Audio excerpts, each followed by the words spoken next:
Assalamualaikum warahmatullahi wabarakatuh. Alhamdulillah kali ini kita bertemu kembali dengan saya Ama Faziza yang kesekian kalinya. Semoga teman-teman tidak bosan. Tepatnya kita nanti akan belajar selama 1 semester di mata kuliah Administrasi Ekspor Impor 2 SKS. Sekarang saya akan menjelaskan secara singkat apa itu gambaran umum bisnis internasional. Di mana bisnis internasional ini adalah bagian dari kegiatan ekspor impor yang nanti akan kita pelajari selama 1 semester di mata kuliah ini. Semoga apa yang nanti akan saya jelaskan dalam bentuk audio ini bisa menambah, mempermudah pemahaman teman-teman dalam membaca, dalam menyimak slide ini dari awal sampai akhir. Di dalam mata kuliah ini. Adapun arti bisnis internasional di sini adalah meliputi kegiatan transaksi bisnis antara stakeholder di beberapa negara, satu atau lebih negara, di mana transaksi ini terjadi dalam berbagai bentuk yang melibatkan masing-masing perusahaan yang berbeda atau kelompok perusahaan yang berbeda atau lembaga-lembaga pemerintah antar negara yang berbeda. Contohnya misalkan pembelian bahan-bahan dari suatu negara, kemudian mengirimkannya ke negara yang lainnya untuk dirakit, atau pengiriman barang dari satu negara ke negara yang lainnya untuk dijual eceran. Nah, secara sederhana itu pengertiannya. Perbedaan bisnis internasional dengan bisnis dalam negeri. Kita tahu bahwasanya internasional berarti X ya, bisnis internasional itu melampaui batas-batas negara, batas-batas nasional di luar negara kita. Kalau bisnis dalam negeri berarti melibatkan transaksi-transaksi yang terjadi di dalam batas-batas wilayah suatu negara tertentu, khususnya internal di negara kita, suatu negara. Ada beberapa alasan yang membedakan antara bisnis internasional dengan bisnis yang ada di dalam negeri. Misalkan, negara-negara yang terlibat mungkin menggunakan mata uang yang berbeda. Kita selaku pelaku usaha mengekspor suatu barang ke luar negeri, misalkan ke Asia Timur. Pasti mata uang yang kita gunakan bukan lagi mata uang rupiah, melainkan mata uang dolar sebagai mata uang internasional yang disepakati. Nah, ini juga melibatkan negara-negara yang terlibat. Misalkan kita juga nanti harus tahu kurs rupiah terhadap dolar. Kalau misalkan kita mau ekspor barang, maka kita juga harus bisa memperhatikan kurs dolar itu sedang naik ataupun sedang turun. Nah, itu nanti akan mempengaruhi biaya administrasi dari proses distribusi barang kita ke luar negeri. Yang kedua yaitu adanya sistem hukum di setiap negara yang berbeda-beda sehingga dibutuhkan penyesuaian. Setiap negara punya prosedur masing-masing. Negara A, B, C pasti prosedurnya berbeda-beda dalam menerapkan kegiatan ekspor impornya, bea cukainya, pajaknya dan sebagainya. Masing-masing barang pun juga berbeda, sudah disepakati oleh masing-masing negara punya undang-undang tersendiri, dan kita sebagai eksportir maupun importir juga harus bisa menyesuaikan hal tersebut. Yang ketiga yaitu adanya perbedaan budaya di setiap masing-masing negara. Budaya, kebiasaan yang dilakukan oleh masing-masing pengguna, eksportir maupun importir maupun stakeholder yang berhubungan dengan proses kegiatan bisnis kita nantinya atau bisnis seseorang nantinya, itu juga harus memperhatikan budaya di setiap masing-masing negara. Ketersediaan sumber daya yang berbeda di setiap negara.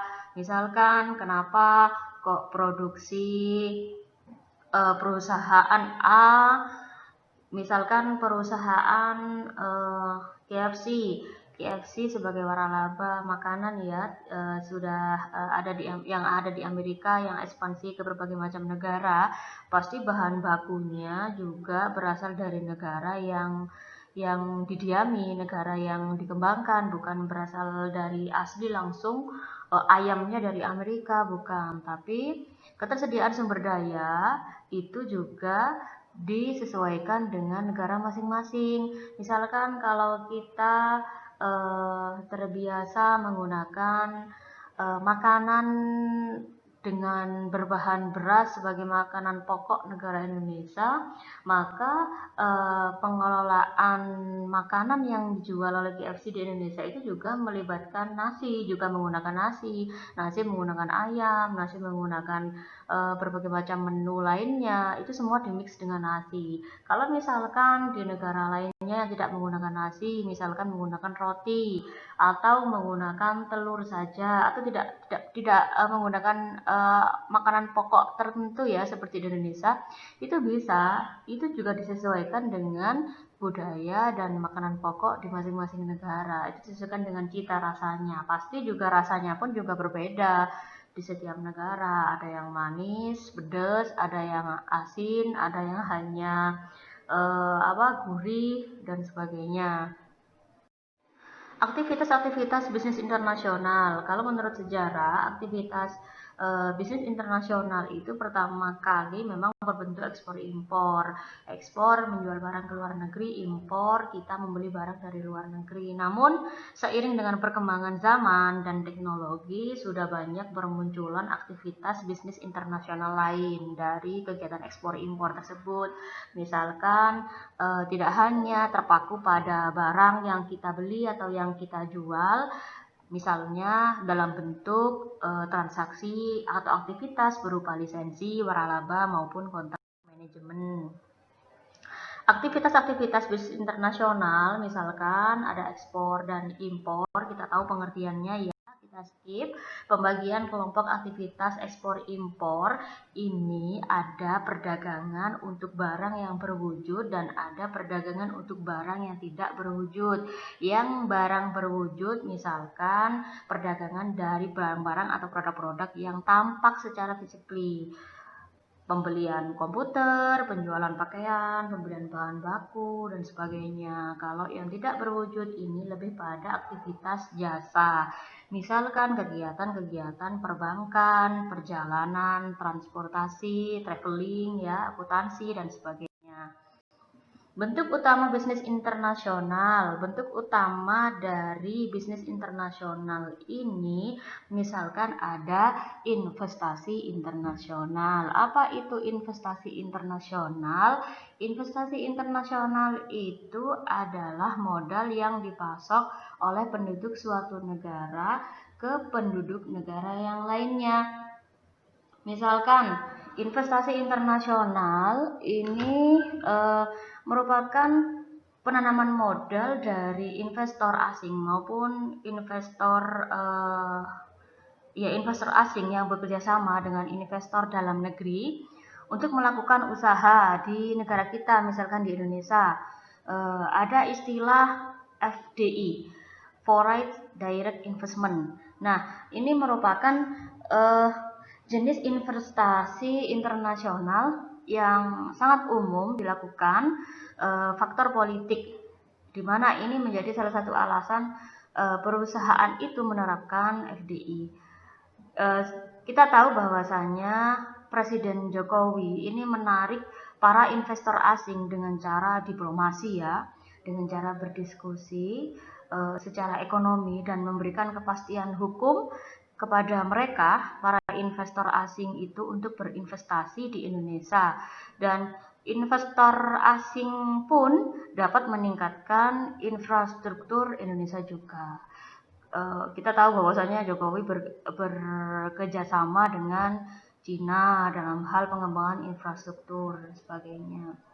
Misalkan lagi ada perjanjian dagang dengan Jepang, misalkan MOU antara Japan External Trade Organization yang pernah ada di berita ini ya, dengan BKPM Indonesia kalau nggak salah, merupakan salah satu contoh keberhasilan investasi internasional dengan cara diplomasi juga yang dapat dikaitkan dengan isu-isu bisnis internasional. Ini pernah dipaparkan oleh Kemenlu tahun Kementerian Luar Negeri tahun 2019 kemarin di acara berita televisi. Nah, investasi-investasi semacam itu dapat dibagi menjadi dua kategori, yaitu FDI dan portfolio investment. Yang FDI tadi secara singkat sudah saya jelaskan ya. Yang pertama, penanaman modal asing atau PMA, penanam modal asing. Adalah investasi yang dilakukan untuk tujuan secara aktif mengendalikan kekayaan, aset, atau perusahaan yang terdapat di negara-negara tujuan.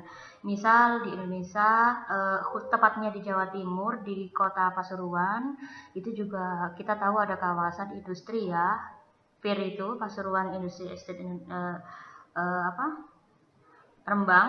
Di situ banyak sekali perusahaan-perusahaan milik PMA, penanam modal asing, yang beroperasi di situ. Sebagian besar itu milik PMA, di mana di negara kantor pusat induknya itu negara asal, home country-nya, dan setiap negara lainnya di mana perusahaan tersebut beroperasi disebut negara tujuan atau host country. Contoh penanaman modal asing PMA misalkan bisa dibaca dalam slide. Yang kedua yaitu investasi portofolio. Investasi portofolio adalah pembelian aset-aset keuangan asing. Misalnya ada saham, ada obligasi, dan sertifikat deposito untuk tujuan yang ada di luar pengendalian. Pemahaman mengenai portofolio investasi. Portofolio investasi itu merupakan sekumpulan investasi yang dimiliki oleh satu institusi ataupun perorangan. Nah, ini bentuknya bisa bermacam-macam. Ya tadi sudah saya jelaskan, ada saham, ada obligasi, ada sertifikat, dan deposito itu. Ada instrumen investasi lainnya. Nah, bagi orang-orang yang melakukan investasi saham, ada pula istilah portofolio saham, yaitu kumpulan aset investasi yang berbentuk saham. Dalam portofolio ini, seorang investor dapat melakukan diversifikasi pada berbagai produk investasi untuk menghasilkan return yang optimal dan meminimalkan resiko yang ada. Hal tersebut sesuai dengan dengan nasihat untuk tidak menaruh semua telur dalam satu keranjang, istilahnya begitu. Jadi supaya semua telur itu tidak pecah jika keranjang itu jatuh. Dengan diversifikasi, resiko yang ditanggung dalam sebuah investasi dapat berkurang karena seluruh uang itu tidak dimasukkan ke dalam satu instrumen investasi saja. Jadi semakin banyak aktiva atau keranjang-keranjang telur tadi ya misalkan, maka resikonya akan semakin rendah. Ada berbagai pertimbangan sebelum menentukan portofolio investasi ini. Misalkan pembentukan portofolio investasi itu dikaitkan dengan tujuan atau jangka waktu investasi. Nah, sebelum mulai investasi, misal kita sebagai investor ya, kita harus cek dulu apa yang menjadi tujuan dan kegiatan investasi yang kita lakukan. Misalnya, untuk mempersiapkan dana pernikahan, dengan demikian kita bisa memperkirakan jangka waktu yang diperlukan untuk mengumpulkan uang lewat investasi dan memilih produk investasi mana yang sesuai dengan jangka waktu kita untuk mempersiapkan dana pernikahan. Misalkan pertimbangan lain yang dikaitkan dengan portofolio investasi yaitu modal. Kita sebagai investor harus mengecek kembali berapa banyak modal yang kita miliki untuk investasi. Nah, dengan modal yang terbatas, maka pilihan saham yang bisa kita beli itu juga lebih sedikit. Belum lagi ada biaya tradingnya.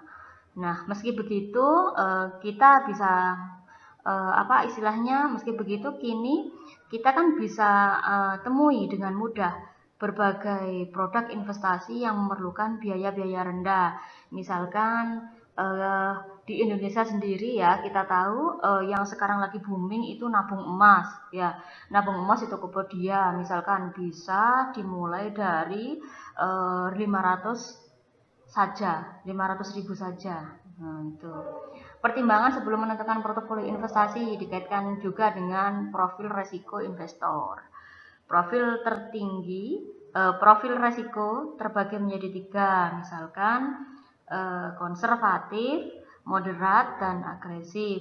Di mana di sini investor konservatif itu lebih cenderung menghindari resiko dan memilih produk investasi yang aman. Kalau investor moderat itu memiliki toleransi resikonya sedang, sedangkan yang investor agresif itu memiliki toleransi resiko yang tinggi, yang high karena mengejar imbal hasilnya yang besar. Misalnya semakin besar return suatu investasi, semakin tinggi pula tingkat resikonya. Nah, itu yang sekelumit tentang investasi portofolio. Ini contoh investasi portofolio yang lainnya, nanti bisa dibaca sendiri. Bentuk-bentuk lain aktivitas bisnis internasional, ada lisensi, waralaba, dan kontrak manajemen. Berikut penjelasannya. Yang pertama yaitu lisensi. Lisensi itu adalah kesepakatan kontrak di mana suatu perusahaan dalam suatu negara memberikan lisensi penggunaan hak kekayaan intelektualnya. Misalnya hak paten, hak dagang, nama merek, hak cipta, atau rahasia dagang pada suatu perusahaan di negara kedua dengan mendapatkan pembayaran royalti. Nah, misal kita tahu bahwasannya banyak bermunculan pengembang-pengembang aplikasi mobile. Sekarang sudah dunia mobile ya. Apapun pendekatannya sekarang sudah berbasis mobile. Banyak alat tool yang digunakan oleh perusahaan atau organisasi itu merambah ke dunia mobile commerce. Nah, di sini pengguna mobile bisa mendownload aplikasi-aplikasi tertentu beraneka ragam sesuai dengan kebutuhannya di Play Store. Nah, itu kan aplikasi-aplikasi itu juga milik pengembang macam-macam di berbagai negara. Misal seperti WA, WeChat, BBM yang dulu pernah eksis sekarang sudah nggak ada kan, Line, Facebook, Instagram, dan sebagainya. Itu aplikasi-aplikasi yang memang berasal dari berbagai macam negara. Itu bentuk lisensi di mana masing-masing pemilik perusahaan merek HP tertentu, misalkan Oppo, Nokia, Samsung, Vivo, dan sebagainya, mereka juga membentuk kerjasama lisensi dengan pengembang aplikasi-aplikasi mobile, aplikasi-aplikasi yang ada di mobile yang dapat didownload oleh pengguna-pengguna di belahan dunia misalkan.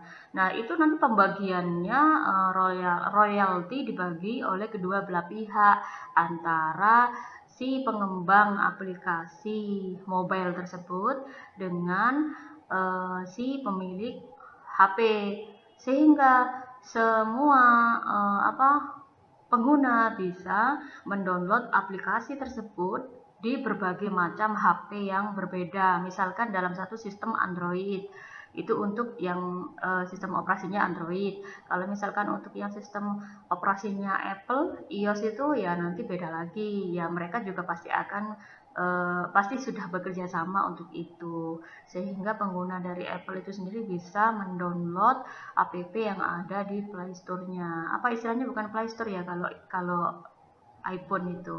Nah, itu ada sendiri istilahnya.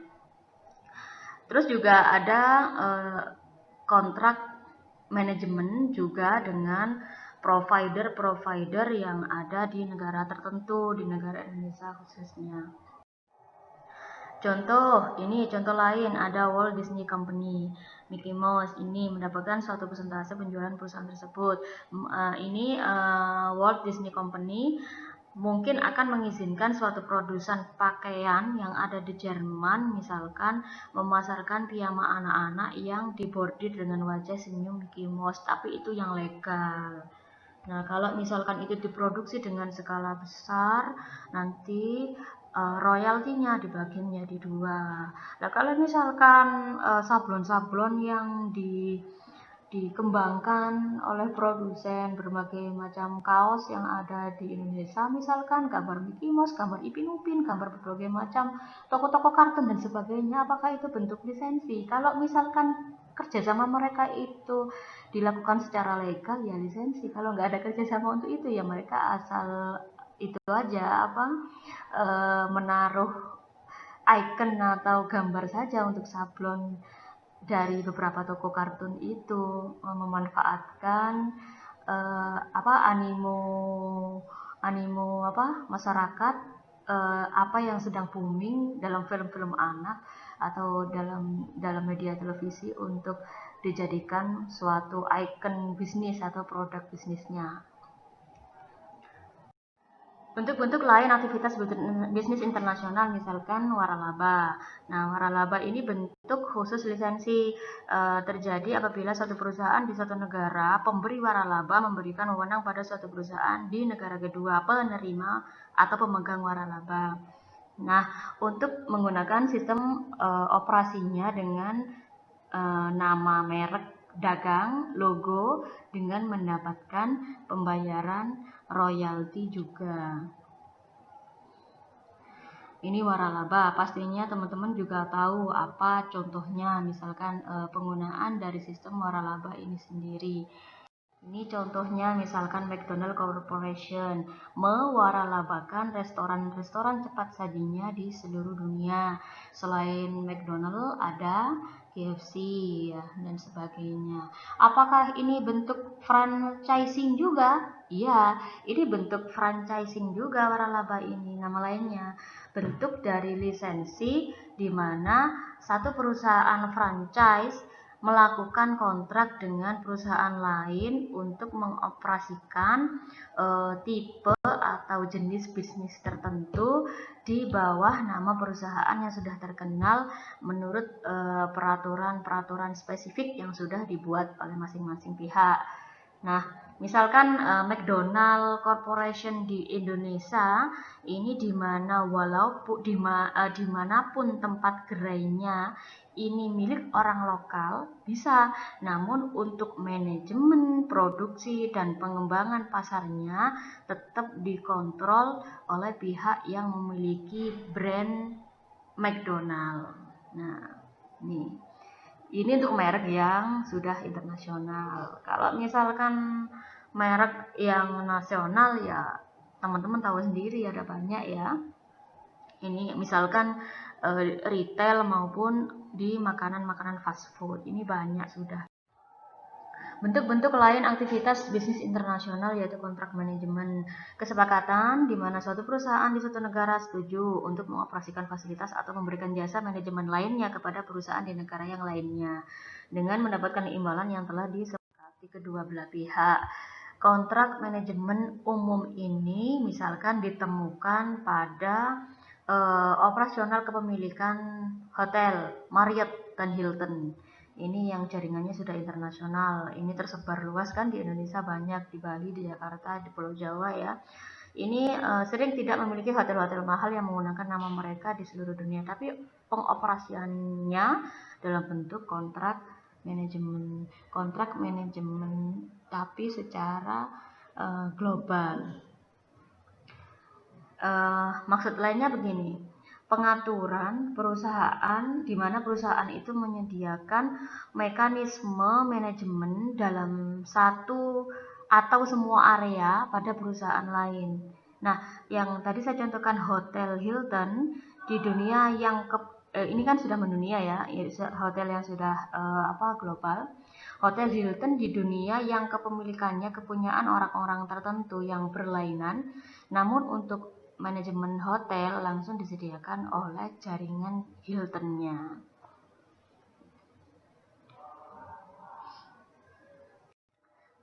Ini daftar perusahaan multinasional terbesar di dunia. Ini update saya sampai 2017.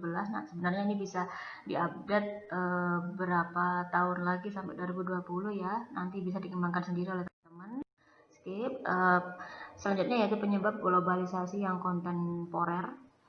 Pertumbuhan bisnis internasional pada tahun ke tahun belakangan ini memang terlihat dengan jelas dan berlangsung dramatis. Ya, memang. Nah, ini mengapa? Karena ada dua alasan umum yang menyebabkan mengapa terjadi pertumbuhan secara kontemporer. Nah, diantaranya yaitu keharusan-keharusan atau kewajiban strategis yang mendorong perusahaan itu untuk bisa survive, untuk bisa berkembang menjadi lebih luas ke arah globalisasi pemasarannya ya, aktivitasnya. Yang kedua yaitu perubahan-perubahan lingkungan yang memudahkannya kegiatan global ini, kegiatan ekspor impor ini, perubahan lingkungan yang memudahkan. Ini dipengaruhi apa? Dipengaruhi oleh pesatnya pertumbuhan teknologi dan media yang ada. Misalnya keharusan-keharusan strategis, ini dijelaskan lebih detail.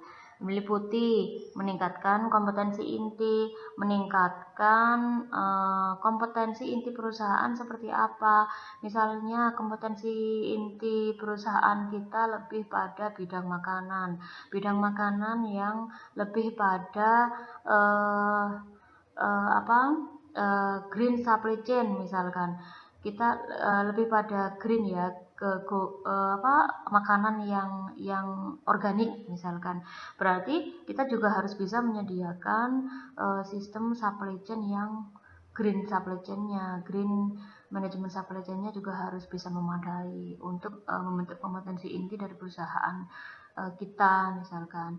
Yang kedua yaitu mendapatkan sumber daya dan pasokan yang pastinya mudah kita dapatkan. Nah, ini kalau semua berawal proses inputnya lancar, nanti juga akan berdampak pada proses dan outputnya.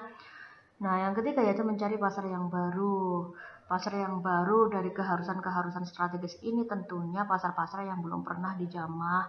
Misalkan di area-area yang lebih terpencil, dikembangkan perluasan pasarnya, atau di area-area luar yang memang punya peluang tinggi kita untuk bisa memasarkan produk kita, dan kita tahu peluang pasar di sana itu tinggi.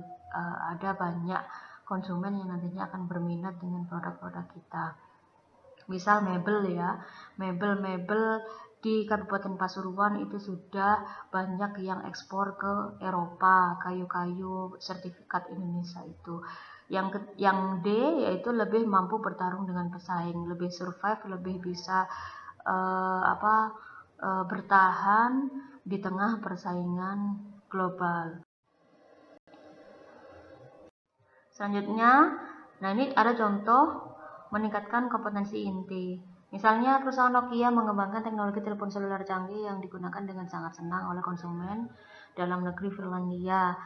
Kita tahu bahwasanya Nokia itu kan memang awet baterainya ya. Ini kompetensi intinya di baterainya. Misalkan di Samsung lebih banyak ke fiturnya, di Vivo ke kameranya, di Oppo ke apanya ya. Ada masing-masing produk, masing-masing perusahaan itu punya ciri khusus atau karakteristik khusus yang membedakan produk mereka dengan produk perusahaan yang lainnya, dan itu penting. Mendapatkan sumber daya pasokan. Alasan penting lainnya untuk memasuki dunia internasional yaitu mendapatkan sumber daya pasokan yang baik, yang aman.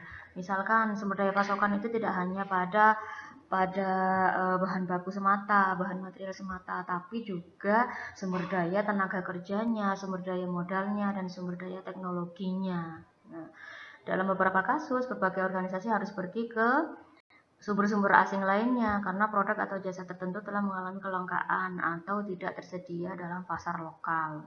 Ini contoh mendapatkan sumber daya pasokan, misalkan pedagang besar bahan pangan Amerika Utara membeli kopi dan pisang dari Amerika Selatan dan sebagainya, bisa dikembangkan sendiri oleh teman.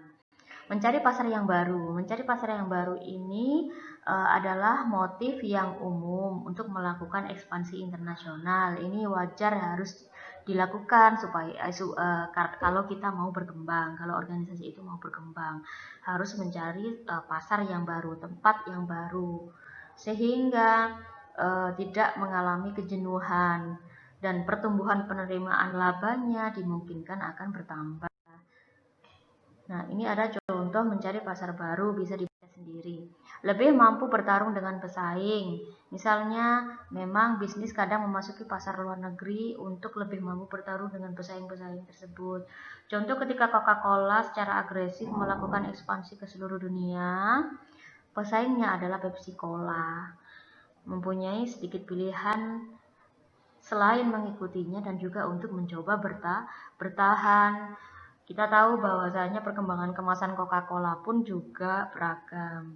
Dari botol besar, plastik, hingga maunya botol kaca kecil, hingga ke botol kecil yang plastik, hingga dalam kemasan kalengan. Siapa tahu nanti Coca-Cola inovasi kemasan pada kotak ya, Coca-Cola bentuk kotak, menggunakan kertas itu dan sebagainya.